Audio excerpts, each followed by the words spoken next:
Node.js and NPM Basics. So what we're going to talk about today is running JavaScript basically outside of your web environment, because probably where you almost often see JavaScript being used in when you build your static HTML, CSS, JavaScript pages, and JavaScript can control some elements inside. But today we're going to actually explore how to run JavaScript on the back end to provide some services for your front end, for your pages. Let's quickly go over the agenda. So we went through the intros. I think everybody got to know each other. So what is Node.js and why should you even care about Node.js?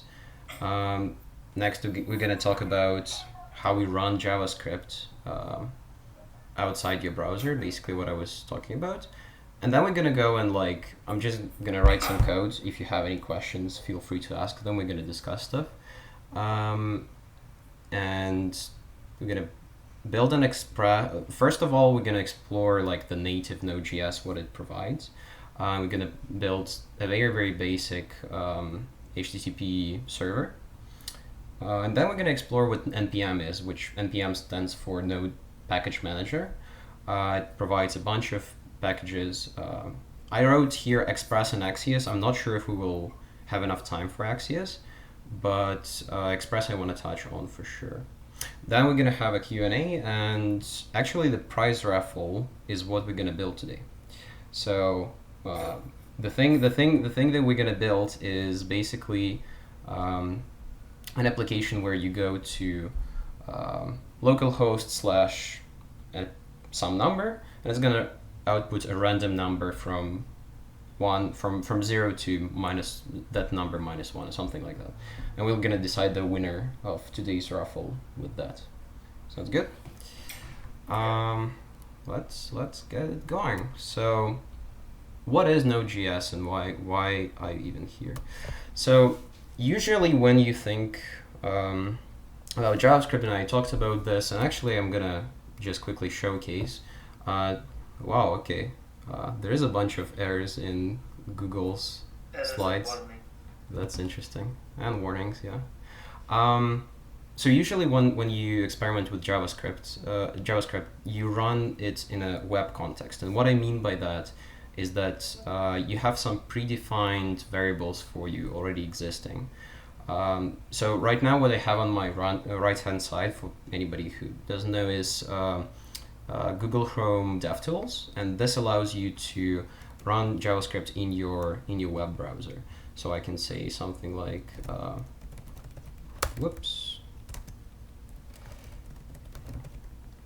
console log, whatever it's gonna run. So this is running inside your browser, and what I mean by that is that you have access to these special elements. Everything that is displayed on this web page you have access to it. You have your global document, which you can see that Chrome straight away highlights everything for you. That's your whole page. If I expand this, you're gonna get the HTML of the whole page. And you have access, you can do document get element by ID, and I won't go into that, but that's the essence of how I first learned JavaScript, how you basically probably first encounter JavaScript when you learn it. What Node.js is, it allows you to run JavaScript on the backend on your server, which means that, let me go into my console. I have Node.js installed already, so this might be a little bit too far ahead. There's official docs for Node.js, and you can grab long-term support version or any version you want. I'm gonna just demo quickly what Node looks like. So if you run Node here, it's gonna enter a special shell. Where I can do the same thing, right? I can console log whatever I want. It's gonna just run. But you will notice that there is no document anymore. Like document is not defined in here. And this is because this is not a web browser. We no longer have a reference to that. However, we have a global object, which is basically your context. If I so global object is like somewhat similar to the window object in your web browser. So if you define a variable inside of here, you will note that like window.a is the same thing. Like it's the variables you define here are being tied into window. And same thing with global. Like if I define a variable foo in here, global.foo will exist. So the logical difference is that this application runs on some computer somewhere, which is called a server. This is providing your routes, your everything. Like you can imagine that there's a lot of Google service. Like this page is probably also being served by something. That's why it's called server. Your browser, with your Google Chrome instances, this is what receives these pages and lets you communicate with those pages. And you also Node.js servers, whatever you actually use. You could use PHP, you could use .NET. You interact with your database, right? So this is like a tying point between your front end and your database. This is your server. So that's like the high level. It's really nothing complicated. It just allows you to run your JavaScript outside of your web environment. Take a small break. Okay. So I'll show you what it allows you to do later on, but a little bit of technologies that also tie in nicely with Node.js. For database, you will hear these names, these acronyms of MEVN, MEAN, MERN, MERN, and so on. These are called tech stacks. People develop applications from these technologies, and these are just combinations of technology. So E and N usually just stand for Express and Node.js. So Express is something we're going to try out today. Allows you to define these routes and allows you to serve different web pages and essentially like respond to requests from your clients, from your Google Chromes. M in MEVN, MERN, MEVN stands for MongoDB. There's also Firebase, so FERN is a very interesting stack I'm exploring right now personally. And like, it's up to you if you want to go into that. I'm more than, I really want to do some more workshops on these technologies. But this is just why Node.js is so popular. It ties very, very nicely with other technologies, other front-end frameworks. So on the right-hand side, you have your Angular, Vue.js, and React.js. These are like the major front-end frameworks that people use for JavaScript front-end development. All right, that's like the high level. Let's just go into VS Code, and I'm going to show you what it looks like in practice. Let's close this actually. Okay, so I'm going to initialize a project in here, and like for people who have been to the Git workshop, this will be familiar to you. I'm going to do git init, and I'm going to declare a .gitignore. So this is just version control things for me to get going. So this VS Code folder is being created here by default. Actually, I'm gonna bump up the font a little bit so it's a little bit nicer. So yeah, this folder is being created by default. Usually you ignore and you don't use it in your source control. So I'm going to just do that. So VS Code, save that, and you can see it's grayed out. It's no longer being tracked. Let's start from creating a new JavaScript file. So I'm going to go and say touch index.js. Let's write something simple like console log. That's our first hello world of the day. Whoops. So how do I run this? Like, I'm outside of my web browser. I no longer have my console. How do I run this? So other than just typing Node, and you can type whatever JavaScript you want in here. By the way, it's double Control-C to exit this. You can also pass a file into Node, and I can say node index.js, and this is going to execute my JavaScript inside that file. So you can see that Node basically is just like your JavaScript engine in your computer. Now this is one of like 3 ways that you can run this file right now. JS extension is optional. I can just write index, and it's going to be the same thing. Also, if you want to run a folder, which you can actually do, it's going to look for an index.js file, specifically index.js. If I would name this anything different, it would not work. But I can also say node dot, and that's going to basically run the same thing. So dot stands for the current folder. And what Node does, it looks for the index.js and runs this. Yeah, so that's like the hello world with Node.js. So what you will always, like in a lot of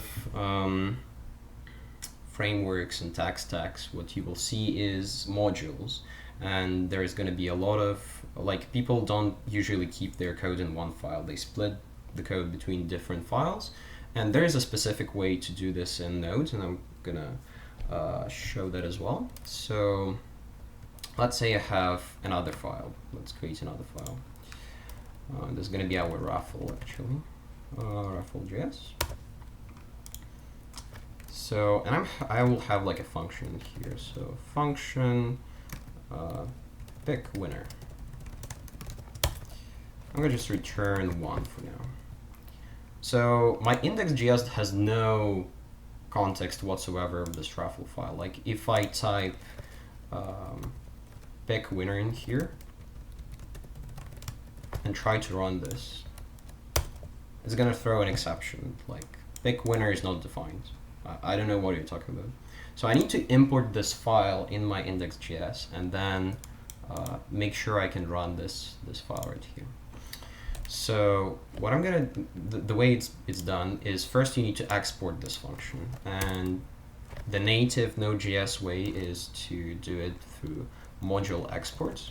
So module.exports, and these are just like magical things that you get for free. Then you define an object of things you want to export, and I'm gonna say like pick winner.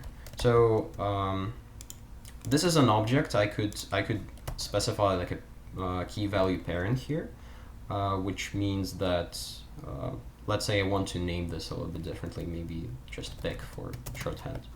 So this is just your object. This is what you're exporting, and this is what you're exporting it as. So now if I go back to index, I can import my module. I can say const raffle equals require, and then I need to specify the path to my file. So it's the current directory and then raffle. Once again, I can specify .js or emit.js, it doesn't matter. Yeah, and now what I can do is I can log my raffle.pick, and you can see like VS Code automatically helps you with this. Sorry, what was that? Auto suggestion. Yep, exactly. So it detected that we are exporting something as pick, and that's our function. Now let's see if this succeeds. So no dots. Oh, actually, yeah, right, because I didn't call this function, so it just opened as a function. So I need to call this first. So if I run this, there's one. Cool. Common thing you will see that people omit keys and they export objects like that. This means that the key is going to be identical to the value. So now this is going to be different. It's going to be pick winner, because that's what we're exporting. It's the same as writing pick winner. Pick winner. It's exactly the same thing. Still works. Cool. Let's write something more interesting than return 1. So what I want to do is basically to accept a number and output a value from like 1 to that number. So this is going to be like my maximum, and I'm going to return. So first of all, I'm just going to return math.random, because that's the JavaScript way of having a random number from 0 to 1. And if I run this, you'll see that each time we get like a different number. It's basically like from 0 to 1, not including. I assume it's like not including them. So what we want to multiply this by the maximum value. Now we're getting. No, actually we're getting nothing because we're not calling it with anything. Because we haven't passed anything. Yeah, exactly. So if we pass something into here, we'll get like closer, right? But it's still like float numbers. I want integers. So I'm gonna floor this, and what that means is like rounding to the closest number, flooring. So I hope you know what that means. Like rounding to the least digit full number, basically. So floor. Then I'm gonna take this, and here we go. So we have our random number generator. That's gonna be the basis of our application. So the only problem is that this now will probably never output the max. Like if I say 1 right here, I assume it's gonna always give us 0. Like it's never gonna give us 1. Yeah. So what I'm gonna do is say max plus 1, just because I want from 1 to that number. Like this. Now we're always gonna get 1, but if we actually that's interesting. Okay. Maybe possible that method.random have generated 0. True. Actually, let's stick with this.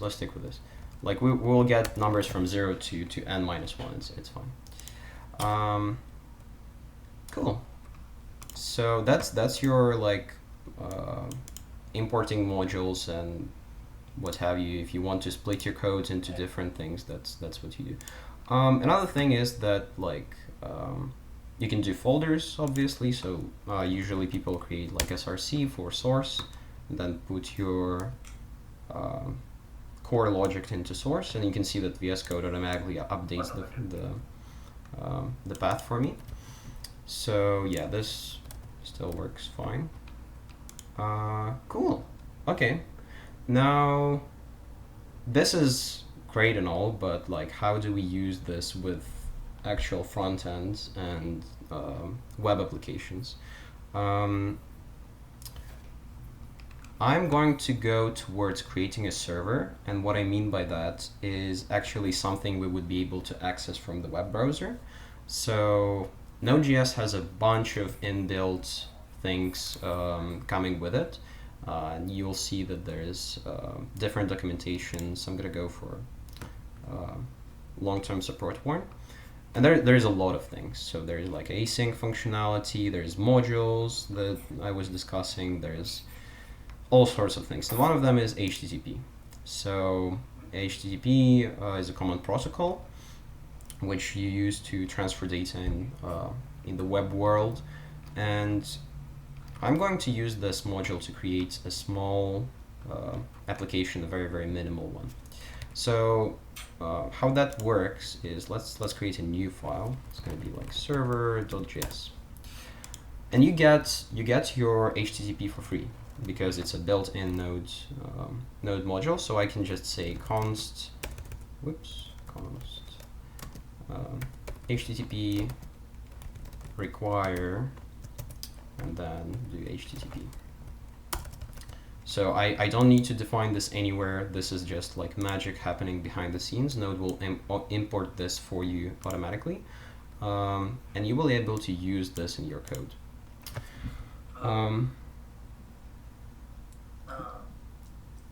Any questions so far? I just like I'm new to Node.js, so just I'm asking that why we are not using semicolon in the end.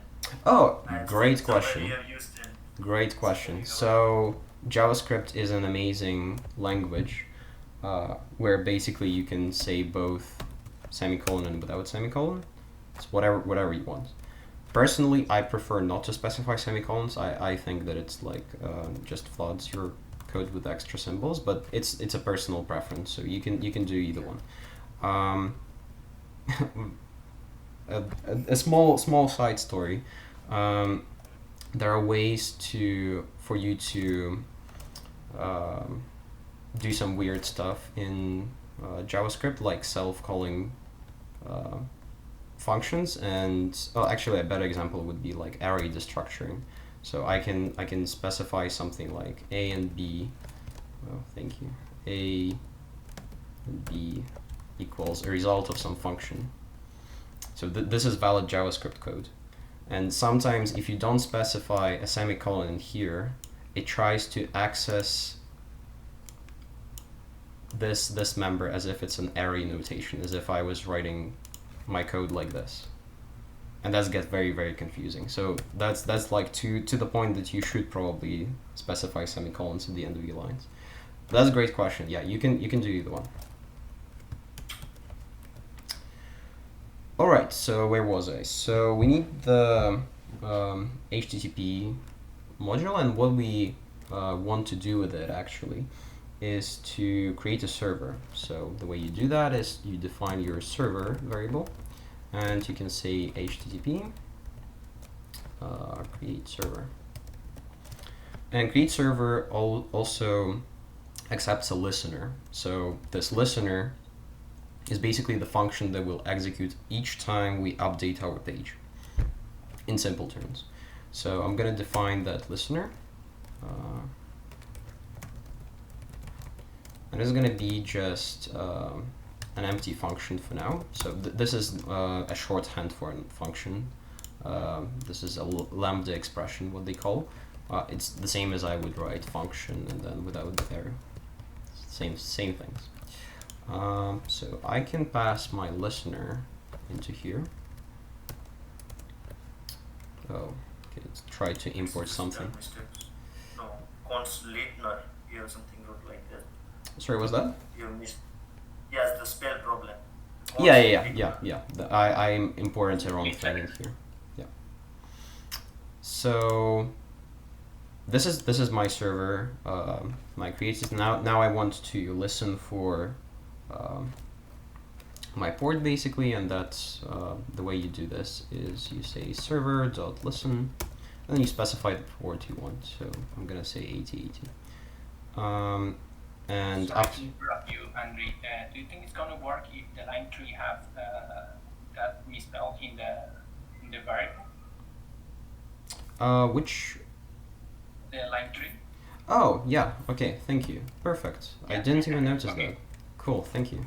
That's what you were talking, right? Because like before that, I spelled listeners, and then it imported something for me. Like I didn't even notice the I. Thank you. So yeah. I'm gonna do this, and I'm gonna just log that my server started. So server started at 8080, and what you can do is you can basically this function gets a request and a response, and people who worked with other web frameworks will have more context to this, but basically what is going on here is that when your web browser and your server communicate, there's always exchange of requests and responses. So server sends a response as an HTML page or as like some status code, whatever, and your web browser can send requests with extra headers. That's URL is basically a very, very simplified version of a request. So your listener in here gets both request and response parameters in here, and we can manipulate that. So now let's write our second hello world of the day, and that's going to be response.end, which means that this is the end of this interaction with the browser. I'm going to say hello world. Cool. So now, actually, Node dot will no longer work, right? Because that still runs our index.js. So what I'm going to do is I'm going to say node server. And you can see it doesn't end. Like, it constantly listens for stuff, and it says that server started listening at 8080. So I'm going to switch to my browser, and I'm going to go to localhost 8080. Here's our hello world. So that's probably the most simple web interface you can create with Node.js, just using the native functionality, no packages, nothing like that. So I mean, this is not very, very useful. Like, anything I write in here, we're just gonna get hello world. What the app should look like is when I type 1, 2, 3, it should give me a random number from 0 to 122, probably something like that.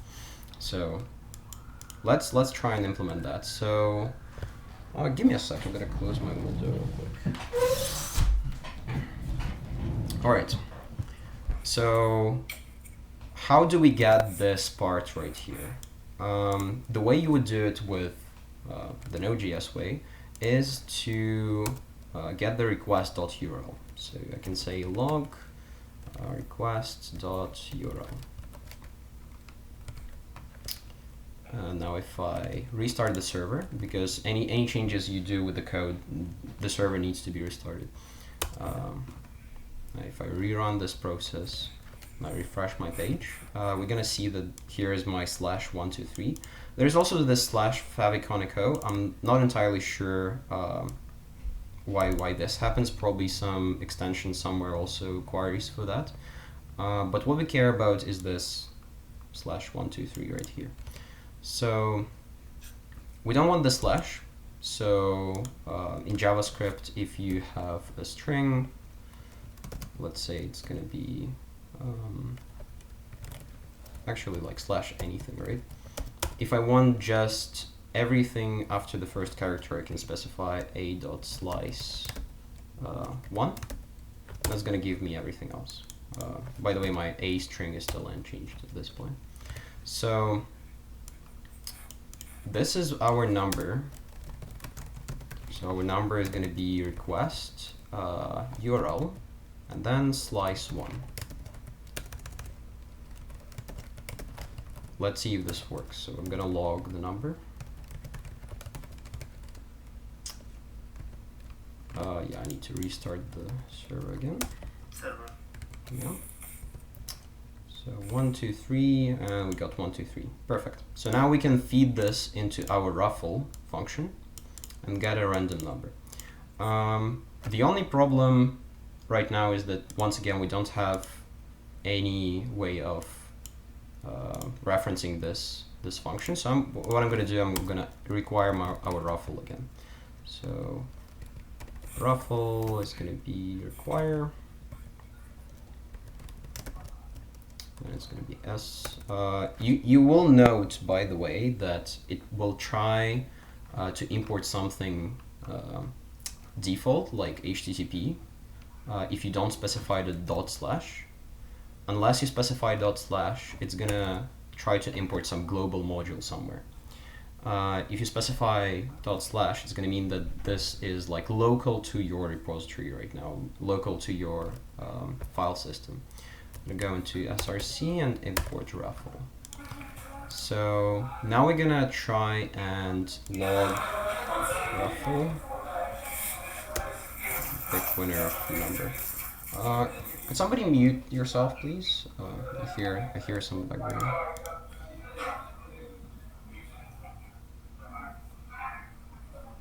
Maybe, possibly.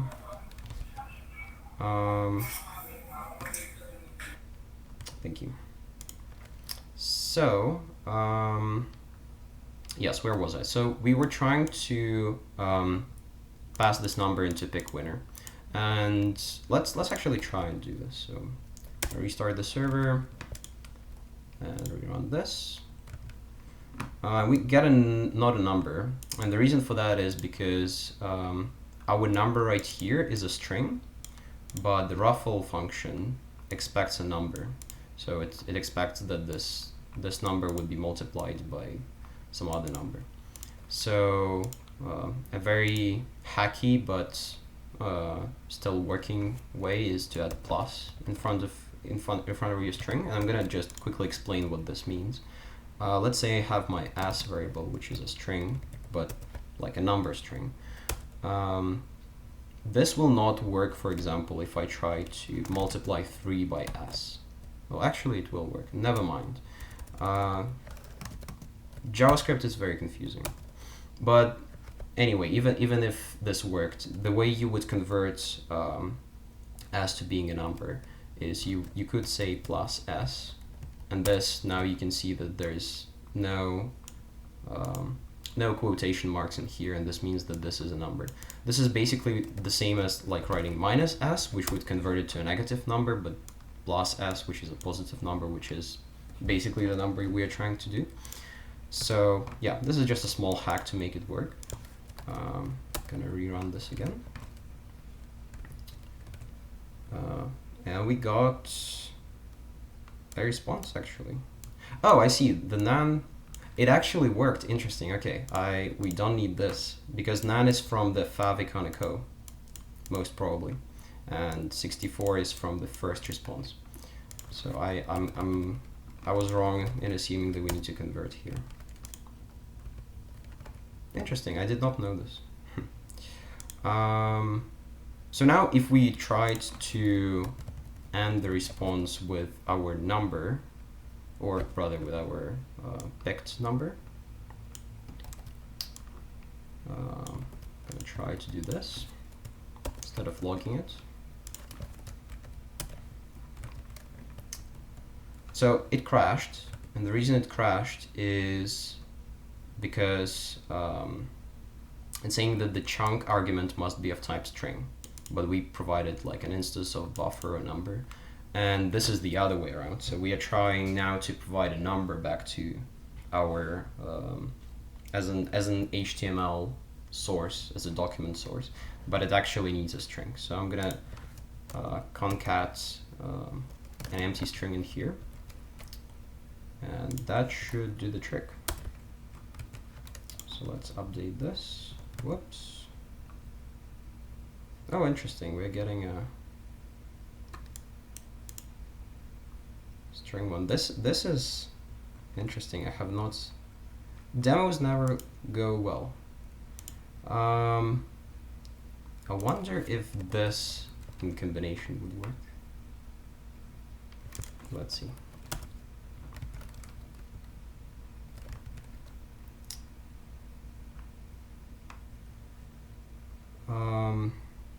Type string an instance of buffer received. This is interesting. Okay, let's debug this. I'm gonna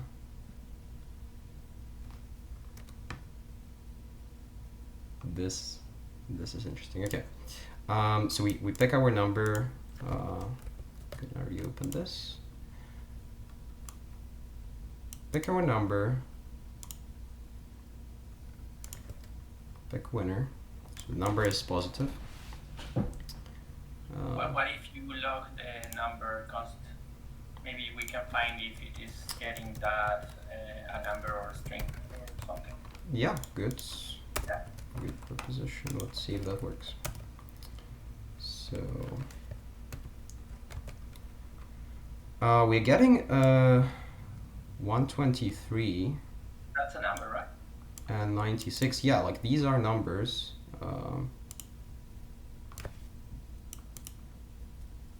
And then, well, like 123 is from the URL, and 96 is our random number. Oh my god. So I added the empty string to a wrong thing. So this is a number, we need to convert this whole thing into a string. So the empty string should be before the raffle pick winner. Yeah. And that's what's going to convert it to a string variable versus an integer variable. I confused everybody with myself included. No worries. Now that should work. We're getting a different number each time. Oh, that was a 0. That's interesting. If I specify like a bigger number, I'm gonna get bigger random numbers. So it depends on whatever we post in here. And it works. Cool. So yeah, we are seeing these nans. Like I assume this is from the favicon code that we were seeing before, but other than that, it just gets this and posts the random number from here. Great. That's the native portion of Node.js. I'm like, does anybody have any questions with what we've written so far? Because I'm gonna go into second portion, which is packages and stuff like that.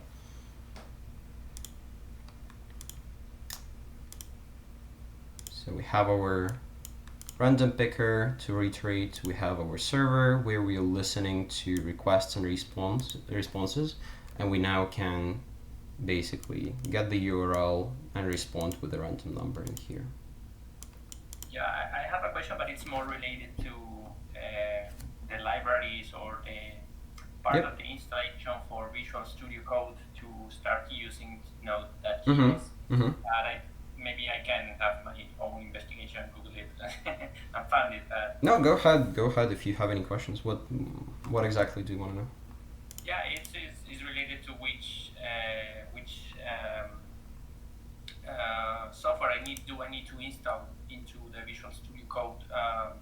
It's like the libraries do I have to add? So Visual Studio Code, I don't think you would need to add anything. Like, let's quickly browse extensions. There's nothing. I think you should be good. Like, I think you should be good out of the box. The only thing you need to install is Node itself. So, like, in order to run the Node command in your console, you need to go to downloads and download whichever one you need. In here. Yeah. Okay. I think that solves my doubts. Cool. Yeah. Like, if you have any questions, feel free to ask. All right. So unless anybody else has anything to add, I'm going to go into NPM. And this is another very exciting thing where we can, basically the concept is that these HTTP packages, our own custom packages, are living in our computer right now. So NPM, what it allows you to do is to pull packages from the internet. And this is some community stuff that was written by other developers, and basically React is a package that you pull in. Vue is a package that you pull in. All of these big, very famous front-end frameworks, those are just basically JavaScript packages that you can then use. Let's pull like something very, very simple. I'm going to go to my terminal. I'm going to stop this server. First of all, I'm going to do npm init. Forgive me, I don't remember if you need to install. I'm pretty sure, yeah, you need to install npm as well separately. Just a quick Google search should do that for you. Actually, npm might go with Node. Don't quote me on that, but that might be a possibility. But yeah, like the usual way is to run npm commands to use other packages. So I'm going to do npm init, and what it's going to do is the same way git init initializes a Git repository in your folder, npm init initializes a package repository. Like it says that your project is now using this global package system. So it's going to ask me about a lot of stuff like package name. I can specify that. It's going to ask about the version, description, all of these things. If you just skip them and don't provide anything, it's going to be fine. It's gonna also ask me if all of the information that I provided is okay. I'm gonna say yes, and it's created a package.json file. So this, all the information that it asked me about is in this package.json file. And this is probably one of the most important files in any Node.js project that you're gonna encounter, because this is basically like a library, a reference point of what you should run, what your project uses, what other packages are involved in this project. It automatically like selects your main file. You can specify your version in here. Oh, interesting. This also included a start script for me. I'm gonna go into scripts a little bit later. So yeah, let's see what this means and look. Actually, I'm gonna go into npm.js. So this is where you can search for different packages. Those are community packages. I think there's like a very simple one for addition. Like somebody wrote a plus function. Let's see if this works. Yes, this is calculating a sum. So the way you would install any package is npm I or npm install, the name of the package. So I'm going to copy this and I'm going to paste this in my project. This fetched basically a package from the internet into my Node modules folder. It creates a Node modules folder by default. And here's the package that I just downloaded. It also updates your package.json file, which and adds the addition module in here. Now this dependencies object means that in order to run my project, you need to install addition package. And this is basically telling other developers what dependencies does my project have on other packages. Usually Node modules is very heavy, and you almost always want to ignore that in source control. You never commit Node modules to your GitHub repositories, to your Gits at all, because this is basically the source of your program, which every developer, if they want to start fresh, they can download from the internet. I'm going to show you how to do that as well. But first of all, I'm going to just ignore Node modules for now. So Node modules, let's create out right here. And so let's say I didn't have Node modules. I'm gonna delete this entirely. Now, actually it would be better to see afterwards, but if I want to bring back the source code of this package, I can say npm install. So what npm install will do is go over my dependencies and install everything my project needs. So if somebody wants to come in and develop off of my work, they can get the source of my project, do npm install that will install all other dependencies that my project depends on, and it will create this Node modules, which is ignored by Git. Yeah, so that's like the idea.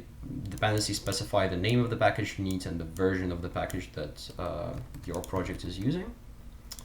And how do we use it in our code now? So let's go into our index.js.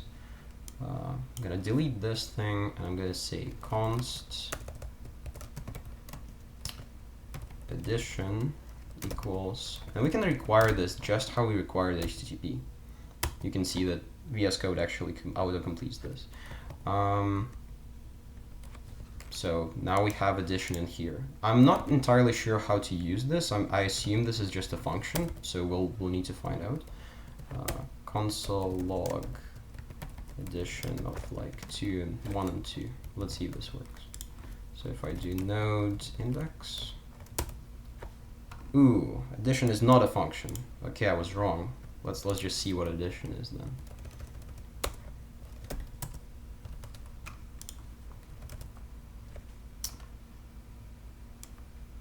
It has a convert, which has a function sum. Interesting.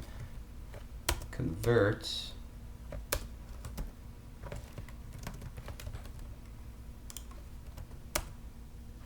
Okay, I don't know how this works. I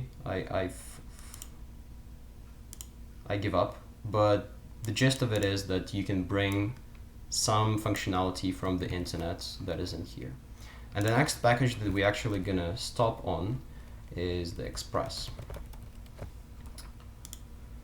So Express is the E in the mean, the E in the MERN, MEVN, whatever you have tag stack. And what it allows you to do is to create something very, very similar to what we have done with the HTTP package in here, but it looks way, way nicer and the API is much, much better. So it's like a wrapper around the native HTTP for Node.js, but it's just much more common and has much more functionality built into it. So I'm gonna just show you a hello world in Express. In fact, why don't I just copy this and convert our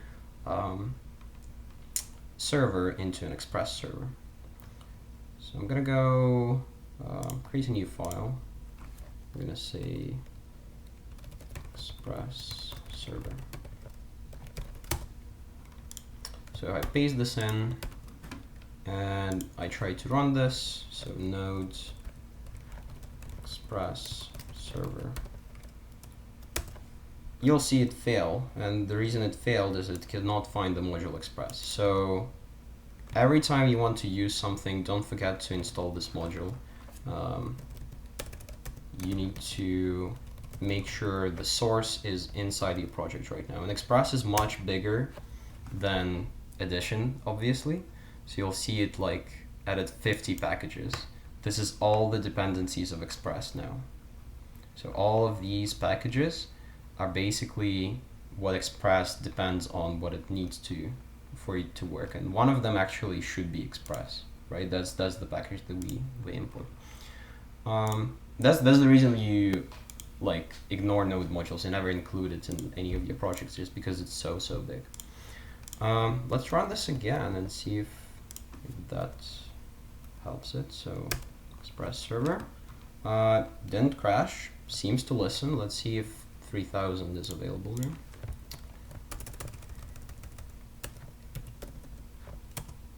Cool, that's our third hello world for the day. It's close to 7. I'm going to quickly convert this functionality into the Express server, and then we're gonna open up for a Q&A and further discussion. So in Express, in order to get the URL or the parameter, you would actually not do request.url. Instead, what you would do is you would use the params off of the request object. So let's see how that works. So let's say you want to actually before that, Express is a little bit different than your HTTP. I'm gonna show them side by side so we see the difference. This is basically essentially the same. You can also like specify a callback in here, and possibly, maybe, to say that the server is listening. But these 3 lines are basically like the equivalent of this Express listen, and it starts the Express the same way, creates the server, and then instead of a listener, you basically declare these routes that you want to listen to. So I can say anything in here. Now if I go to like just slash, oh right, because it uses some smart matching in here, but I think, or I need to restart the server, one or the other. Yeah, this will now fail because it cannot get slash, because slash is no longer available, but slash ASD should now serve our hello world. So you basically specify which route serves your contact when this function will be executed. So a little bit easier to specify this, like you don't need to write your if statements and stuff like that.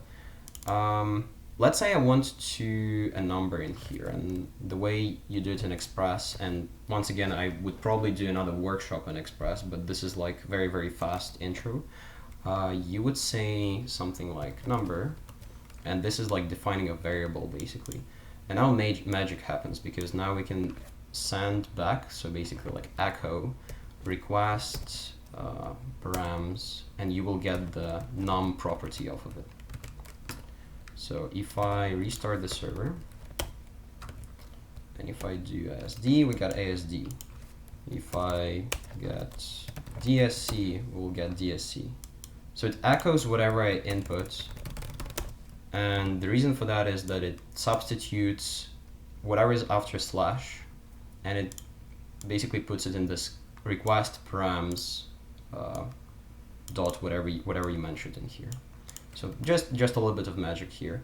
So what we want to do as for the logic is to copy this, paste this in here. Our number will actually be just this. So we don't need to slice anything because the slash is no longer there. We'll convert it to a number just to be safe, and instead of result end, we will do result send. And that's going to be our random number. So let's see if this works. Gonna restart the server. What is the difference between send and end? Good question. Raffle is not defined. Yeah, that's because I didn't import it. Difference between send and end is basically just different functionality. Here we're using HTTP, and request response. Like it expects that the type of request and response will be different for HTTP than it will be for Express. It's basically just different functions and different frameworks and different libraries. HTTP says that like end is the way I want you to end your request. Express will tell you that send is my preferable way. So it's just different things in different libraries. Yes. Okay. Okay. Perfect. Something like that. I hope that clears it up. So yeah, we need to import Raffle because I forgot to do that. So const, actually I'm gonna do it above here. Require, and then once again I need to specify slash src Raffle. Let's rerun our server. Whoops, I have missing something. Right, I deleted the function name. So yeah, like the thing that was written here before was a longer function expression, but this is a lambda, a little bit nicer. Here we go. Our number generator with Express. Right, I think that's pretty much it. Like one quick trick that I also can show is the scripts that I wanted to touch on. Like scripts is a shorthand you can define. So if I don't want to write node express server every time, I can say start, sorry, this is JSON, start, and then specify whatever my command is. So I can say node express server. And now instead of running node express server, I can say npm start. That's going to be the same thing. So it allows you to like shorthand run commands.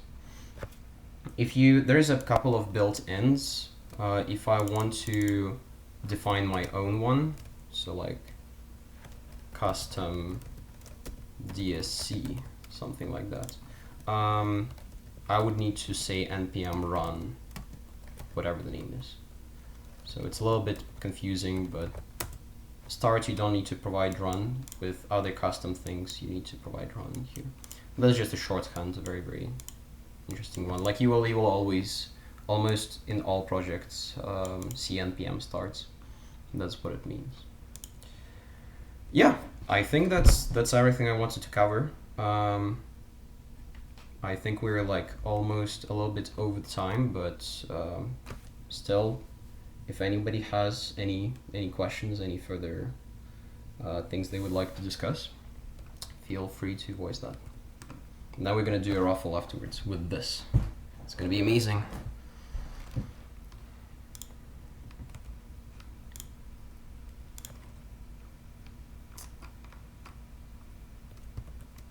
I wonder if this actually does it from 0 to 1, like to 0 to the number or not.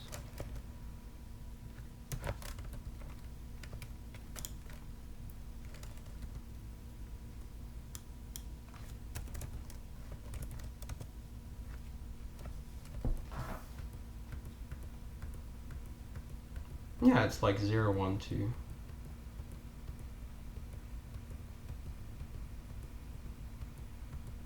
Should be fine. All right. I don't hear any questions. I think that's unless anybody has any. No, I want to appreciate you. It's very interesting to have this knowledge. Thank you. Absolutely. Yeah. Like if you want to hear about any of these in particular, or you want to more express more anything else, feel free to post this in the Discord, to just voice whatever you want to hear about. I love doing these as well, because like as you can see, it's not perfect, and I learn a lot of things as I go myself, although like I've worked with this for some time. I'm gonna post the slides on the Discord. We'll also post the slides from the previous workshops as well, and yeah.